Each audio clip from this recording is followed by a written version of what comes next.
Hello, everyone, and welcome back. Alex here. Today, I want to cover, I think, a topic that doesn't get a whole lot of coverage.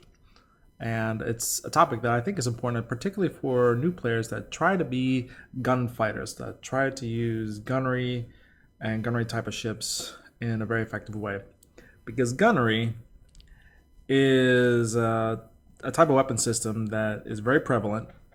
It's probably the majority of weapon systems, and also it's one that takes some real skill to use. It takes skill in positioning, it takes skill in ammo selection, it takes skill in what type of guns, it takes skill in tactics.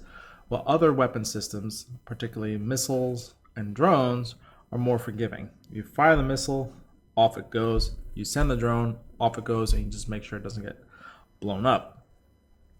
Gunnery, however, you could be too close, you could be too far, you could have going too fast. You can have transversal issues by going too fast around the target. Today, what I'm going to do is I'm going to cover ammunition for railguns and to a lesser extent blasters.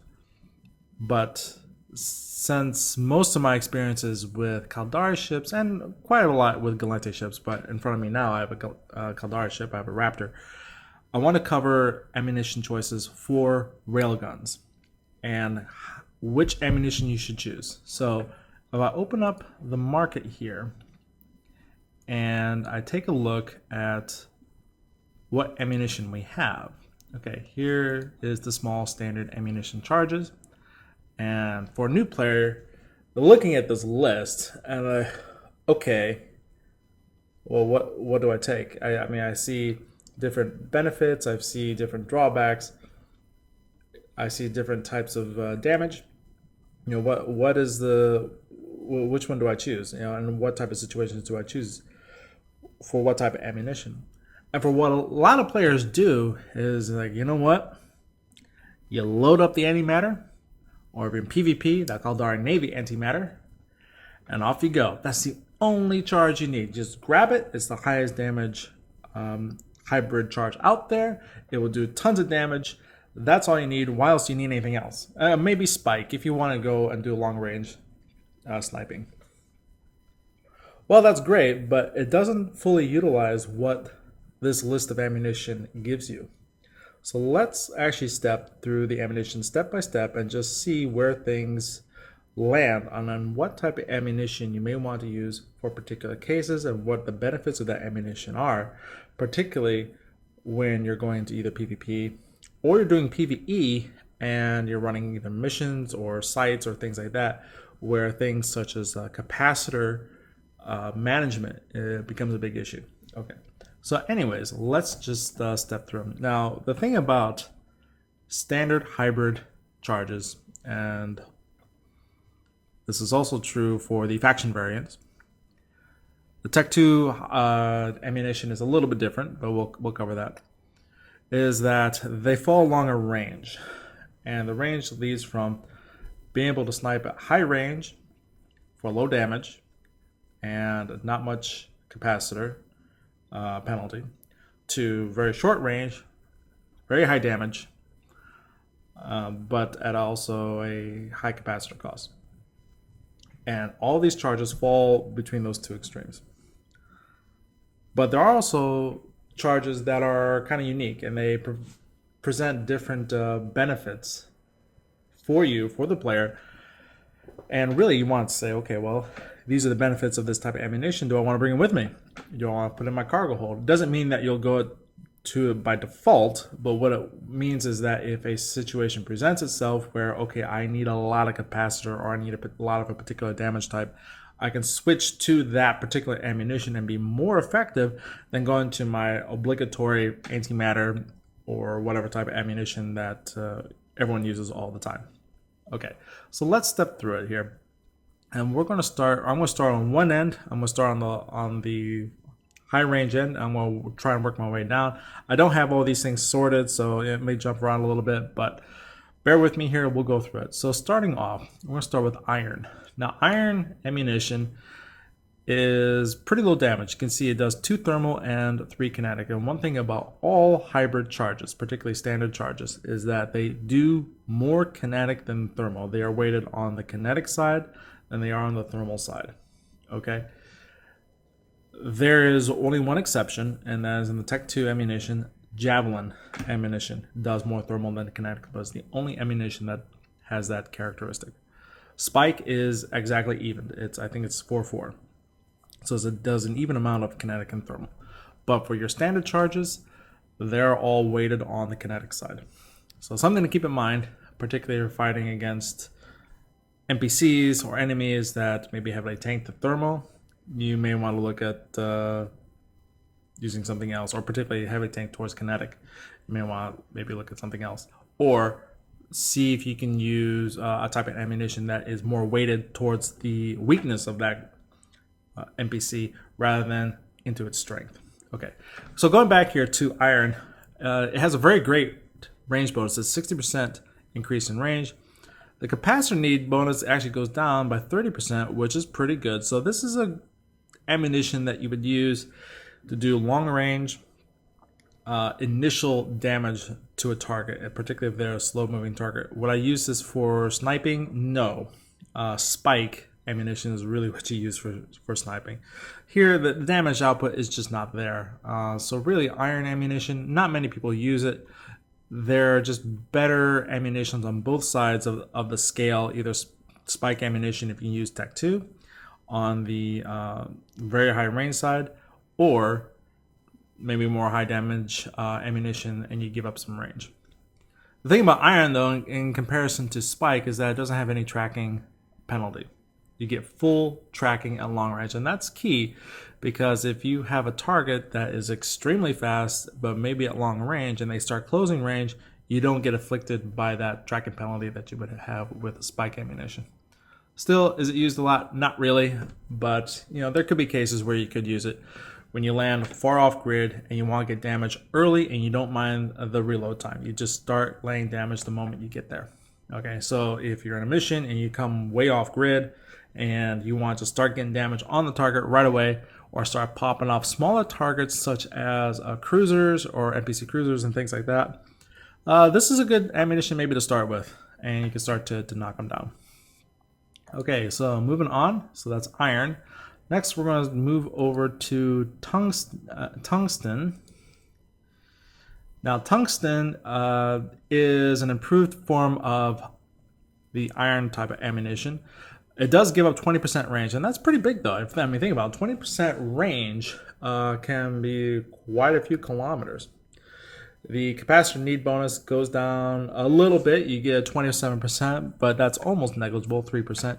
You do get a little bit more damage on the kinetic side. So tungsten, it's a good one. It's also a good one if you have an excessive range. So a lot of Caldari ships have that 10% range bonus, and a lot of pilots, particularly new pilots, don't really take advantage of that.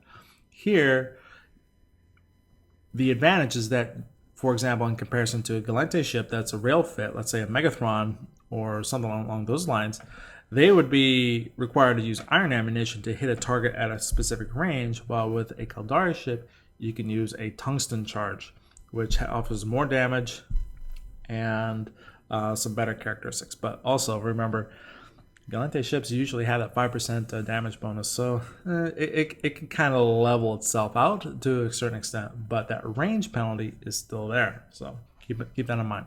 Range penalty for the Galente. So tungsten, slightly more improved than the iron.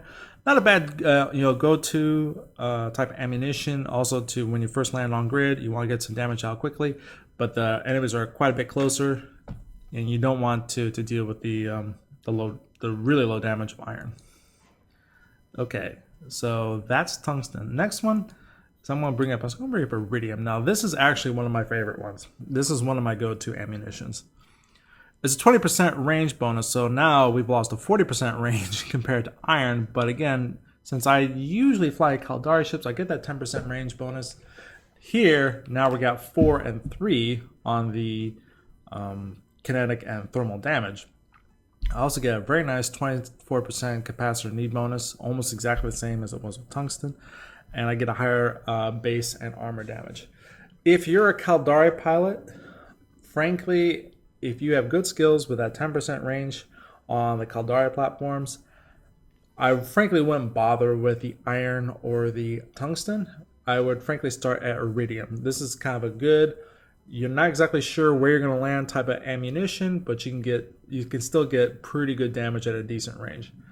If you're a Galente pilot and you're flying something like a Brutix that's a rail fit, you're rail fitting your ships, then you'll be looking at things like iron and tungsten in order to get that same range. But again, your benefit is that you also have that 5% damage. So again, there are trade-offs in either direction. Okay, so that's Iridium. So Iridium, I do recommend this one. This is a good kind of just keep in your cargo hold, have it preloaded in your guns if you don't know exactly sure where you're going to land relative to the enemy. It's got good damage and you can swap it out if you need to. Okay, so that's Iridium. Now we're kind of into the mid-range here.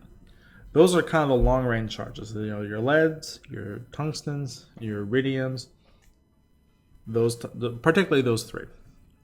Now I'm going to talk about one in particular. This one is lead. Now lead is more heavily weighted on the damage side, but this one's interesting. There is no range bonus at all. You're going to go to the default range of your weapons, but it has a very high capacitor bonus. This one cuts the capacitor need of your guns by 50%.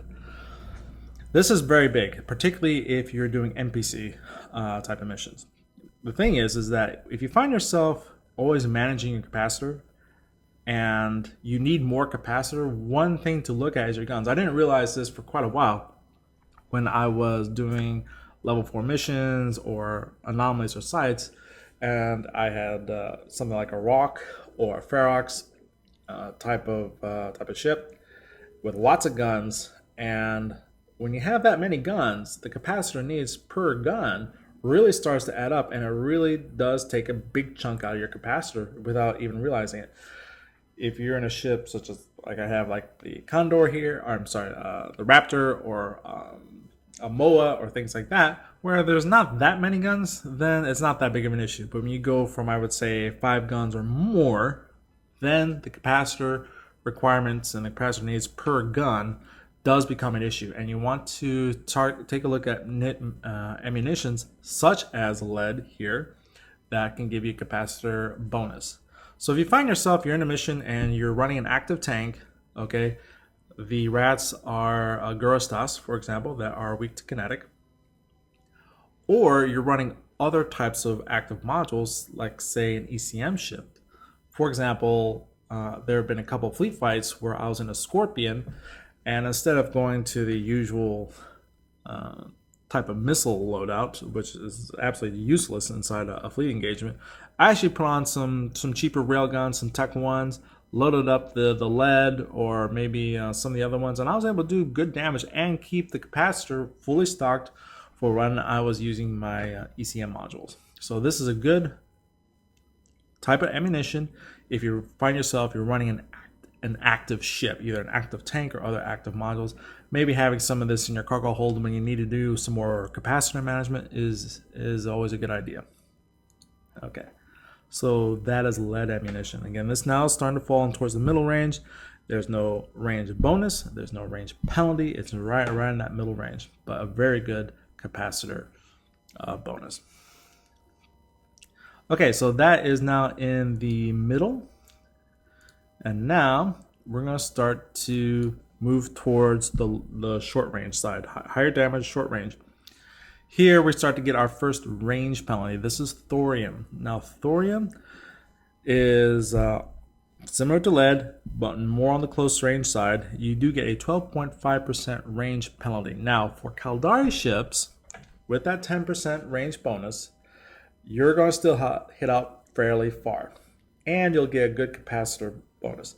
For Galente ships though, this range bonus really starts to hurt.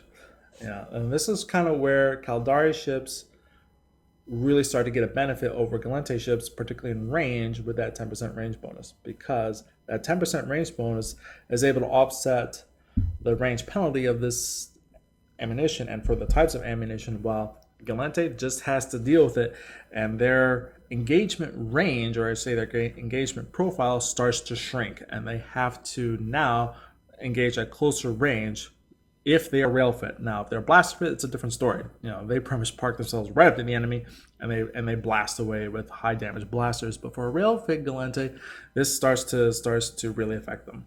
Okay. A 5 kinetic 4 thermal split, also almost equalized. So this is a good split. It's always good to have thermal, damage if you're going to PvP. If you're going to fight Girostats, not that big a deal. Of course, more damage helps. But if you're going to PvP, the best normalized damage type is thermal. Okay, across all ships, all resistances, all else being equal, thermal damage is the best out there. So if you can do more thermal damage, it's always a good thing. And that's, for example, why Galente drones are so popular, because they do a lot of thermal damage. So Thorium, also a good one. I would put this in lieu of lead if you're Caldari, because again, you can offset that range bonus and you still get a very good capacitor need bonus. I think 40% is good if you're running even active modules. If you find yourself you really need an extra 10% capacitor need bonus, okay, you can switch to lead if you need to, but you're a hard driving ship at that point. You've got your active tank going, you got your propulsion mods going, you may have some ECM going, things like that. So if you're finding yourself, okay, I just need propulsion and maybe some active tank, Thorium may be a good option for you if you find yourself needing good capacitor needs. Okay. Now we're going to start to go into really close range. These are charges uranium, plutonium, and antimatter. Okay. So moving in, one thing I've discovered is that uranium and plutonium are almost exactly the same. Again, it's a difference of degrees here. So for uranium ammunition, I'm going to pull this up. Here, it has a straight up 25% range penalty. And the capacitor need bonus goes down to 8%. So you do get an 8% capacitor need bonus, but now you're almost at a full percent. You're almost at using full capacitor needs for your weaponry. Okay, you're at a 4 to 6 split. Again, 6 kinetic, 4 thermal. Very good damage though. So this is a good damage, definitely a good damage type of ammunition. Highly recommended, particularly against, again, kinetic weak type of enemies, Girostas, rats, for example, things like that. Putting up plutonium, and I'm going to flip these back and forth here. Plutonium now gets a steeper range penalty, 37.5%, and a 5% capacitor need bonus. Again, 5%, it helps. It's nice that it's there, but now you're getting so low that, it's negligible at that point. But the nice thing here is that it now brings a little more 50-50 on the damage split. You do get more thermal. Plutonium, I recommend for PvP. Okay. Uranium, I would recommend for PvE against rats, or if you have a damage kinetic type of bonus, which I don't think exists for gunnery, so that doesn't apply here. But against kinetic type of rats, or you need that little extra range. Maybe you need to push out the range profile a bit. Uranium's a good choice. Okay, actually, yeah, at 25%. Here, you take another 12.5% range hit, okay, and you get a little even more even type of damage distribution. Now for Galente, this is really gonna sting. This frankly brings the engagement profile so low that at this point you might as well switch to blasters. Okay. So this is also a good damage, particularly for Caldari ships, because again, if you can get that range bonus, that 10% range bonus, even up to level 5, now you can start to pocket this type of ammunition. You can almost get it back to even of the same range as a lead or things like that. Tungsten, lead or tungsten, yeah. Okay, last but not least, and this is everyone's favorite type of ammunition. And let me reopen my market window again. That would be antimatter. Antimatter, everyone loves antimatter, and for good reason. This does a lot of damage. More on the kinetic side though, if you're going to take a look here, you actually see that your thermal damage is the same as plutonium. It's at 5. Okay, higher base damage though. Very good kinetic damage at 7. So again, very good against kinetic weak enemies, again, NPC rats. But here's the thing. you pay full capacitor cost for this type of ammunition, and you have a 50% range penalty. This really cuts it down. This, you have to be close to the enemy, or maybe uncomfortably close for railguns. And this is also when tracking issues really start to get involved. I mean, you have these higher type of ammunitions where you have a 25%, 37.5%, and a 50% range penalty, and you don't have a range bonus to offset that. As ships come closer to you, their transversal increases. And the transversal velocity, transversal relative to your ship, increases so much that your guns can't track them. Now you have an issue. Now you can't, hit the target. And no matter how powerful an ammunition you load, if you can't hit the target, it's no good.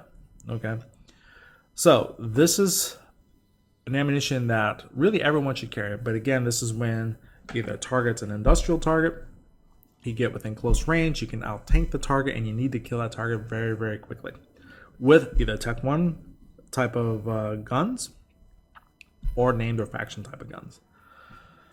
If you're in PvP, again, this is good. You come in close to the enemy, you do give up a lot of your range bonus, okay? And sometimes you may give up so much that you may want to switch over to blasters.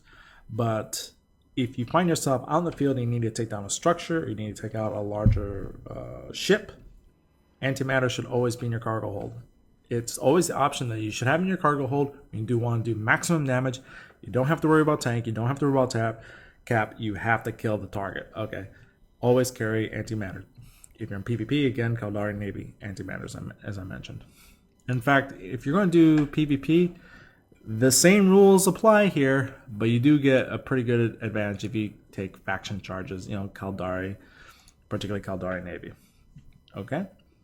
So those are all the ammunition types that you would see for railguns. And this gives you an idea of the engagement profile, what you should use. Again, there are guns for very long range to do for sniping. There's middle range where you have some good capacitor management options, again, such as lead and tungsten. And you have a short range, high damage type of ammunition. Some have more thermal damage characteristics, such as plutonium, and also just maximum damage, such as the antimatter. Choosing your ammunition is a big skill of becoming an effective gunfighter, and also what ammunition you should carry in your cargo hold. You should not expect to carry every ammunition type in your cargo hold. I think that's unreasonable. You need just a few options. Okay, you don't have to carry every single option. Okay, I've made the case. Okay, if you're in a Caldari ship with a range advantage, you would choose, maybe a more higher powerful ammunitions that have a higher range bonus or range penalty, which you can offset, or a range bonus, which you can really extend out. Or if you're a Gurastas, you may want to use ammunitions that have either a higher range bonus or a lower range penalty. Maybe they do less damage, but again, as a Gurastas ship, you more than likely have that 5% damage bonus that you want to take advantage of. Just realize that your engagement range is nowhere going to be near that of a Caldari ship. Okay, and that's expected. That is the flavor of Galente ships versus Caldari ships. One last note here. I'm going to make a quick note here. Again, as I mentioned, there are two Tech 2 types of ammunition, Javelin and Spike. And I would recommend that if you're carrying Tech 2 guns, you do carry both. A lot of people, when they have Tech 2 guns, they only carry Spike. Don't do that. Javelin was quite unpopular for quite a while until there was a rebalance here, but now it is very popular. Javelin is antimatter on steroids. If you like antimatter ammunition, Javelin is definitely there. But look at this, a 75% range penalty, and you're restricted to Tech 2 guns. Okay, so you're not going to be able to drop this into your faction guns. You can't drop this into your Tech 1 guns. You are restricted to Tech 2 guns, and that's it. But even with the 10% range bonus for Caldari ships, you're not going to have a very big range, even a Caldari ship with a 75% base range penalty. That is huge, which means this is a very short range type of ammunition, because you also get a 25% increase in tracking speed. This almost turns your railgun into a blaster. Almost, not quite, but it definitely helps. This is when you have targets that are close range that are probably of a bigger size than you. Let's say you're in a cruiser, a battle cruiser, and you're dealing with a battleship, or you're dealing with structures, or you really need to crack a tank. Okay, this is the ammunition you load in, and this can really hurt. Here in my Raptor, as you can see, I have 3 guns, and I had caught a Hulk mining out into nullsec, and I, engaged him and ransomed him. The only way I could break his tank was really loading up into my just 3 guns here, Javelin Ammunition. And with Javelin Ammunition, I was able to break his tank, even though he was tanked for rats. He had a pretty good active tank. I was able to break it. Barely, but I was able to break it and was able to ransom him, and then I let him go once he paid the ransom, and I didn't have to blow him up. But Javelin is a very good option. You should keep in your cargo hold if you have Tech 2 guns when you really want to lay waste to an enemy very quickly. I highly, highly recommend that you carry Javelin. You don't need to carry a lot. It's just for those edge cases where you can really get close to the enemy. You don't need to keep range, and you can just melt them down. Spike is the exact opposite. Spike is exactly what it sounds like. It is for sniping. 80% range bonus coupled with a 10% range bonus on Caldari ships. You could shoot all over the map, but you have a steep tracking penalty, 25%, which means you have 25% of the tracking speed that you would normally have on a railgun, which are not great tracking speed guns to begin with. Ugh. You have to keep extreme range to the target.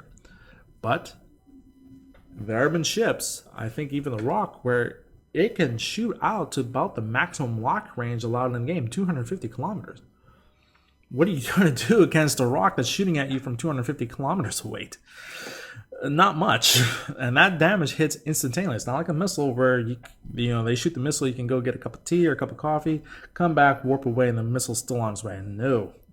Spike can really do quite a bit of damage. It's also an equalized damage type. It's 4-4, so you do get that even split between 4 thermal and 4 kinetic. The big danger, though, is when ships start to move in and they start to close the range. Your guns won't track them. Okay, this is not the ammunition you want for even middle quarters combat, much less close quarters combat. If you find yourself in that situation, you got to swap this ammunition out and go to a standard ammunition type that doesn't have a tracking penalty. Again, that goes through the standard charges, which I just described, or their faction variants if you're in PvP.